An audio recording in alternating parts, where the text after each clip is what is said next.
Welcome to Designing Luxury LA, hosted by DSI. I'm Taylor Denser, and today we are joined by Angie Coppel of Coppel Design. Angie, thank you so much for joining us today. Thank you. Thank you for having me. Of course, of course. So I like to kind of just get started with figuring out how you got into interior design. I think it's important to say I'm from Madrid, from Spain, where I studied interior architecture, interior design. I would say it was not vocational, right? Like basically, I was always good on drawing and I was very creative since I was a very small child, right? And all of a sudden, I actually have a very interesting story how I get into interior design is I was very, very good student. And in Spain, to go to university, you need to do an important exam that give you some marks or points to be able to do the career that you want to do. And I always have A's and A plus, everything. And I don't know how or why I basically didn't pass the most important exam of my whole life.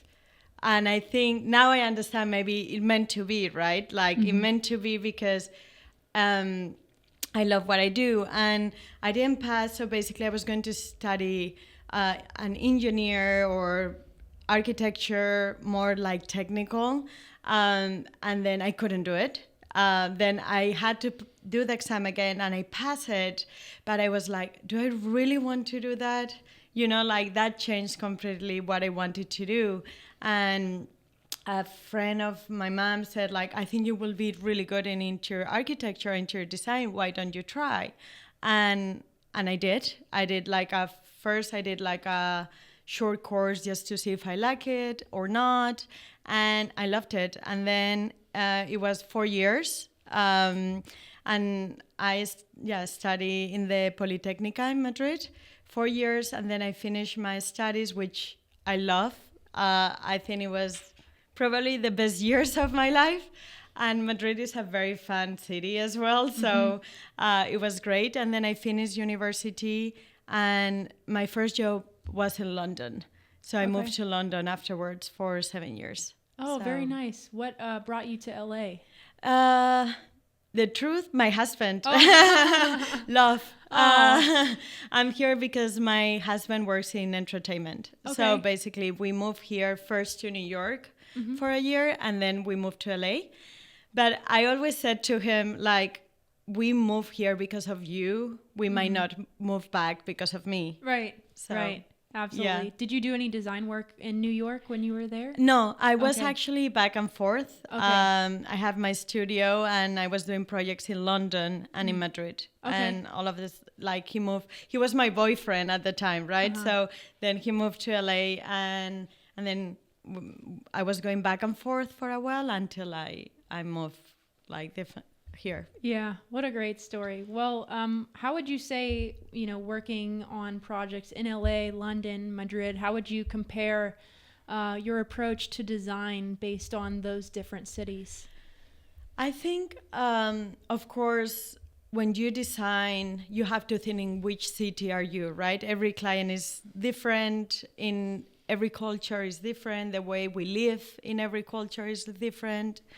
I would say LA, what I like about LA is so creative, right? It's so limitless. You have freedom to create whatever you want. While in other cities, I feel that's not the case.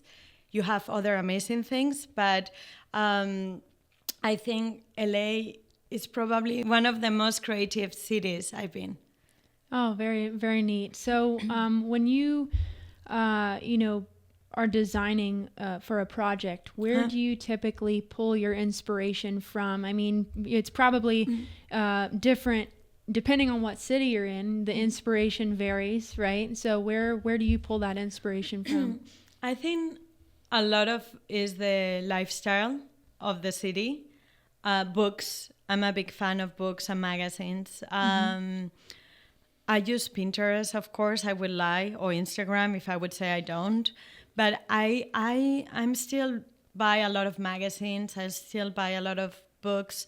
and I love to kind of touch them and see images and cut things and do mood boards and try to mix the old and the new, right? The Instagram and the Pinterest, which is very useful and is amazing, but at the same time, just to see books and magazines. Sure. I was going to ask you about the Pinterest and Instagram too. Do you have clients that come to you with a Pinterest inspiration? Of course. And, do you ever have moments where you look at this and you say, that's not exactly how I would do that, but you're on the right track. Yes. Yeah.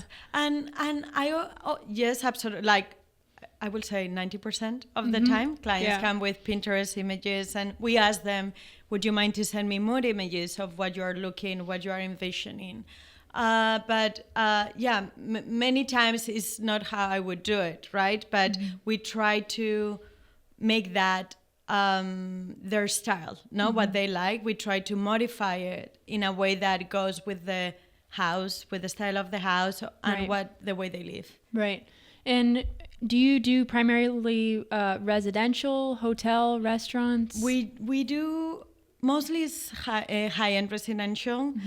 We've done a few stores. We just finished a jewelry store in Melrose Place. We are working on a candy store as well.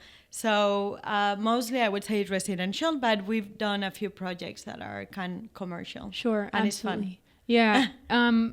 So tell me about a project or a space that you've designed that was the most memorable for you, or that really was your favorite. I think all of them are my favorite, and that's the truth. I'm not saying to be nice. Yeah. We do so many different project styles, so different that everyone has their own thing, right? So I don't know, like we finished a few years ago a big 25,000 square foot house in the Bird Street that it was the biggest sale in LA at the time. So that for me, that I'm not from here, was a huge achievement for Coppel Design. Yeah, that's amazing. Would you say that, was there like a specific design element that stood out to you about that project? Or? I think probably the scale of the house, right? The volume of the house, the rooms, the views. It was in the hills and it's very LA. You see all the skyline of LA. I think, and I don't know, it felt very European. The brief for that project was like a French chateau. And it was very, very nice and very elegant. Yeah, absolutely.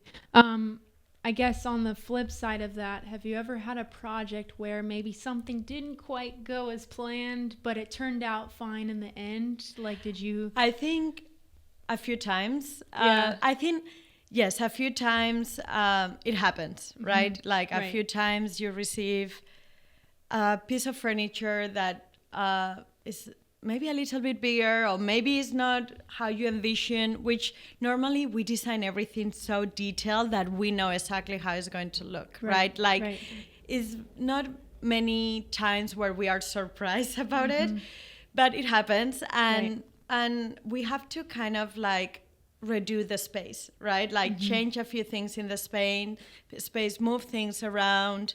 We were lucky that our client didn't mind, because maybe sometimes clients would say like, no, this is what I wanted. But at this time, the client didn't mind. And actually, I feel like the end, when we finished that project, it looked way much better than it was going to be, basically. Right, absolutely.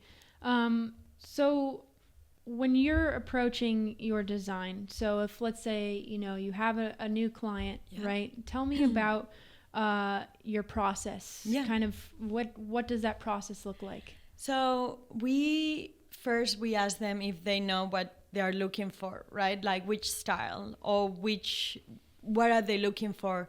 A lot of times they don't know. A lot of times they do know. Like a lot of clients are like, this is what I want. This is what I'm looking for. and we go that route. We make it ourselves, right? And sometimes they don't have an idea of what they're looking for. So what we do is we do a presentation with mood images of different styles that we think they're going to like. We ask them if they have any mood images from Instagram, from Pinterest, from a magazine, just to have an idea of what they're looking for. And then we do a concept presentation, and then they said, yes, no, I like this, I don't like this. And based on that, we develop that presentation into another presentation where it's more like the route of the first images that they picked. And then we do 3D renders, we do elevations, we put mood boards with finishes, and they come with us shopping, and that way we know what they're looking for. Sure. What would you say is probably your favorite part of the design process? Would it be like curating the mood boards, doing the actual shopping? Yeah, I love doing the first presentations. Mm-hmm. For me, it's very, very fun. I put my headphones, I put podcasts, I put music, I have my Diet Coke, and it makes me very, very happy just to draw, design, and just make those presentations. Probably I enjoy it very much. And then I like as well the construction part of it, when you go to the site and things are starting to come alive, mm-hmm. And you start seeing what you imagine being reality. Right. I think that's one of the best moments for me in the project. Yeah, absolutely. So, sometimes with these larger homes, the construction process is drawn out over a few years, yes. Right? So do you ever run into, issues where, something that you initially designed, okay, now we're 2 years into the construction process and the client goes, actually, I think I want to change X, Y, and Z, but yes. It's not as simple as just changing out some fabric swatches. I mean, you're talking about clients want to reorient the space, and that puts a wrench in, not just your work, but then also the construction and the architecture and everything like that. So how do you sort of pivot to accommodate those changes that these clients are making? It happens. Mm-hmm. And as you said, like, there are projects that maybe they are 4 years. Mm-hmm. Like, how much you change as a person in those 4 years as well. It happens, and we are very accommodated because we want our clients happy. Sometimes you can be accommodated because of budget, because of where the construction is at. But we try to speak with the clients that, like, we cannot have this at this point of the construction, but if we add wallpaper, or if we change this, or let's see how we can make it work. And it happens a lot during COVID, actually. The way of people thinking about their homes. We were in the middle of a project, and it was more like the interiors, and all of a sudden COVID hit, and it was more about the exterior, or that life where it's indoors, outdoors. So we have to kind of redesign that project quite a bit in order to feel it more indoors, outdoors. So we try our best to have the client happy, and I understand it will happen to me if my house is 4 years of construction, mm-hmm. and probably I will start it very, like, I don't know, let's say minimalistic, and then I will change into very, like, traditional, for example, right? So it happens all the time. Right, absolutely. Would you say that, well, I was trying to remember the question. Yeah. I forgot where I was going with that, but we'll come back to that. So what's something that you wish your clients understood about what really goes into the design process? The process. Actually, I will love the clients. A lot of them they do, mm-hmm. but there is some clients, I feel like some clients, if they wouldn't come every day, to the job site, which is difficult, I understand, but sometimes they I don't know, they put some moldings on the walls, and it doesn't make sense, right? But when you put the floor, you put the furniture, you put the art, everything comes together. And sometimes some clients, they don't like it because they don't visualize it. They don't see it. And it's like, I want to change this. And I'm like, just wait to see what the end of it is. And if you don't like it, we will change it, but just wait. And mostly I would say 95%, when they see everything, they love it and say like, oh, you were right. You know, like it makes sense. Right. But I think they have to understand it's a process. And everything is very designed, everything is very well thought, everything has a reason why we are doing that. So until it's not finished, it's very difficult to visualize that, basically. Right. So it becomes part of your job almost to sort of remind them to be patient. Yes. And wait for it all to come together. Yeah. I mean, there are clients they completely understand and it's great. Right. There are clients that it's hard for them to understand, and we said like, you have to trust us. You know, like you are going to have the most beautiful home or store, and just wait till the end. If you don't like it, we will see what we can do and modify it. Yeah, absolutely. What would you say are like the current design trends? That's a very good question.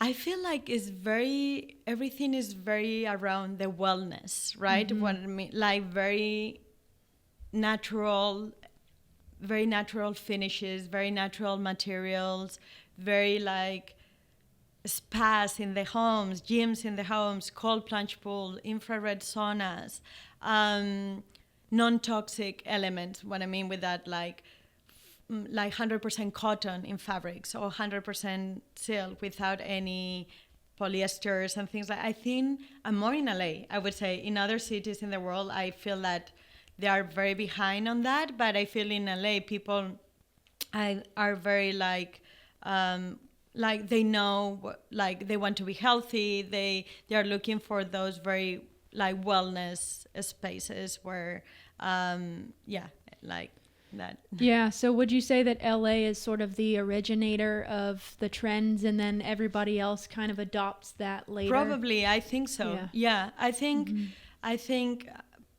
I haven't been in other cities, but I don't know. But I would say, yes, probably LA is one of the pioneers of the wellness in houses, and I think as well California has so many startups and as well and all of that. But yes, absolutely, I'm sure LA is one. The first one. Well, and you bring up a good point about wellness too, because from an interior design standpoint, I think a lot of people view it as like, oh, it's beautiful imagery, it's beautiful art, it's it's all about the aesthetic of how it looks.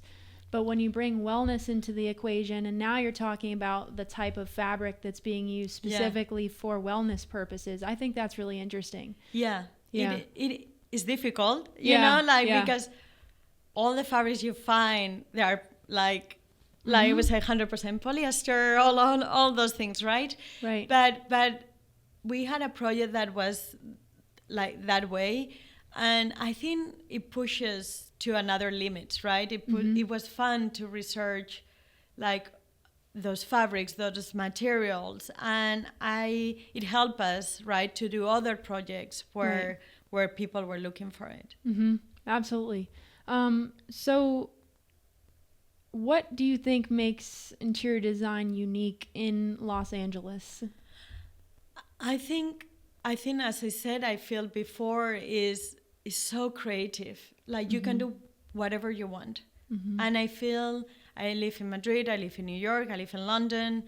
I feel like it's so limitless. Like you have freedom to create. Clients let you that freedom. There's not just one style. There are every style in LA, right? There is from classic, traditional, Spanish. So I feel like the spaces as well are bigger, so you can create more. But I feel LA is so creative and so limitless that you create. And for an interior designer or for an architect, landscape designer, I feel we are very lucky in that sense because you can make it reality, right? And sometimes in other cities, because of the space, because many reasons you can't, basically. Right. You mentioned a little bit ago, so during COVID, you had to reimagine outdoor spaces. Yes. Because, now for health reasons, you don't want to spend too much time in the same space. Yeah.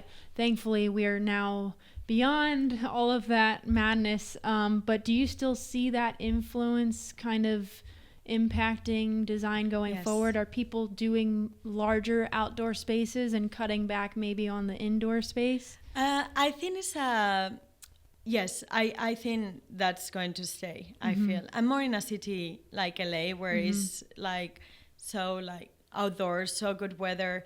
I think it's going to stay. I would say like maybe not more outdoors, but like bigger outdoors or sliding doors that connect your living space to the outdoor, right? That you have both worlds. So I think yes, and even in cities like New York, we have projects in New York, like, or in Madrid, like people used to close all balconies or terraces to make bigger spaces. And I feel right now they are not doing that. They just keep them as they are, and they are enjoying it. Yeah, absolutely. So this question is just for fun. Yeah. So you can only keep one: lighting, furniture, or art. Oof. Which one would you choose? That's a very difficult one, because everything I feel has its thing. But if I have to choose just one, probably lighting. Okay. And the reason for lighting is you can do the most amazing project, most amazing. And if you do the wrong lighting, it could be the worst project. So I would say probably lighting. Yeah. So you're the third episode that we've done. I've asked this question to everybody so far, and they've all said the exact same thing. Oh, really? Yeah. Which is interesting because lighting also affects your mood. Yeah, everything. So it's interesting that you would take lighting over furniture or art. Yes. I can see that being an elective option. Yes. But that's fun to hear. Everyone different perspectives. It's true. It changes everything. Change colors. You pick a color, and then they put a light that makes the color, I don't know, muddy. Like lighting is extremely important. Yeah, it also goes back to what we were saying about wellness. Yes. And, we work a lot with circadian lighting. And so the warmth, the color, temperature of depending on the time of day, how that affects your sleep and your focus. Yeah. So those are all really important things about lighting that people probably don't realize. Yeah. So if someone, let's say a young professional is watching this podcast and they want to get into interior design, let's say maybe they just completed schooling and they want to figure out what's next, what advice would you give to that person? I think for me, as interior designer, it's very important, like, to know some technical softwares as well, and have both. Not just be very like interior design where you don't know how to use AutoCAD, for example. Just to have both, I think is very, very important. So if they can go to a degree as well where they can have both, like creative but as well as technical, I think that's extremely important because you understand construction. And for interior design, to understand construction is very important. And I think, like, as well, do some practices with some interior designers or architects, because where you learn the most probably is not at university.